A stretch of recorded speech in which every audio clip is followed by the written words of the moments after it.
ಓಂ ಶಾಂತಿ. ಮುರಳಿಯ ಮುಖ್ಯ ಸಾರ. ದಿನಾಂಕ 5/12/24. ಬಾಪ್ತಾದ ತಿಳಿಸ್ತಾ ಇದ್ದಾರೆ, ಮಧುರ ಮಕ್ಕಳೇ, ನಿಮಗೆ ಯಾವುದೆಲ್ಲ ಜ್ಞಾನರತ್ನಗಳು ಸಿಗುತ್ತವೆಯೋ ಅದರ ವಿಚಾರ ಸಾಕಾರ ಮಂಥನ ಮಾಡಬೇಕು.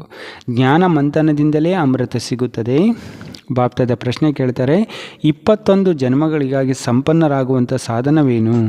ಬಾಪ್ತಾದ ಉತ್ತರ ಹೇಳ್ತಾರೆ, ಜ್ಞಾನರತ್ನಗಳು ಈ ಪುರುಷೋತ್ತಮ ಸಂಗಮ ಯುಗದಲ್ಲಿ ನೀವು ಎಷ್ಟು ಜ್ಞಾನರತ್ನಗಳನ್ನು ಸಂಪಾದನೆ ಮಾಡುತ್ತೀರಿ ಅಷ್ಟು ಸಂಪನ್ನರಾಗುತ್ತೀರಿ. ಈಗಿನ ಜ್ಞಾನರತ್ನಗಳೇ ಸತ್ಯುಗದಲ್ಲಿ ವಜ್ರರತ್ನಗಳಾಗುತ್ತವೆ.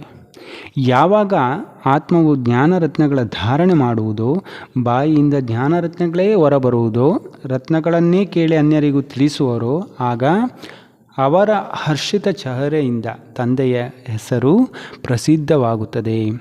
ಅಸುರಿ ಗುಣಗಳನ್ನು ತೆಗೆದು ಹಾಕಿದಾಗಲೇ ಸಂಪನ್ನರಾಗುವಿರಿ. ಬಾಪ್ತಾದ ಧಾರಣೆಗೋಸ್ಕರ ತಿಳಿಸ್ತಾರೆ. 1.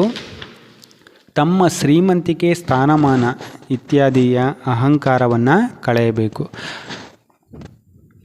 ತಮ್ಮ ಶ್ರೀಮಂತಿಕೆ, ಸ್ಥಾನಮಾನ ಇತ್ಯಾದಿಯ ಅಹಂಕಾರವನ್ನು ತೆಗೆದುಹಾಕಬೇಕು. ಅವಿನಾಶಿ ಜ್ಞಾನ ಧನದಿಂದ ತಮ್ಮನ್ನು ಸಂಪನ್ನ ಮಾಡಿಕೊಳ್ಳಬೇಕು. ಸರ್ವಿಸ್ನಲ್ಲಿ ಎಂದೂ ಕೂಡ ಸುಸ್ತಾಗಬಾರ್ದು. 2.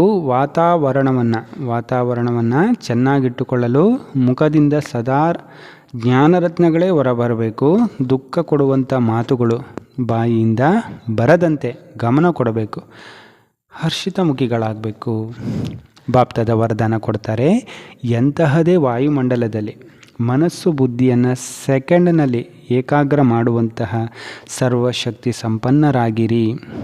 ಬಾಪ್ತಾದ ಸ್ಲೋಗನ್ ಹೇಳ್ತಾ ಇದ್ದಾರೆ, ವಿಶ್ವ ಕಲ್ಯಾಣದ ಜವಾಬ್ದಾರಿ ಮತ್ತು ಪವಿತ್ರತೆಯ ಬೆಳಕಿನ ಕಿರೀಟ ಧರಿಸುವಂಥವರೇ ಡಬಲ್ ಕಿರೀಟಧಾರಿಗಳಾಗುವರು. ಅಚ್ಚಾ.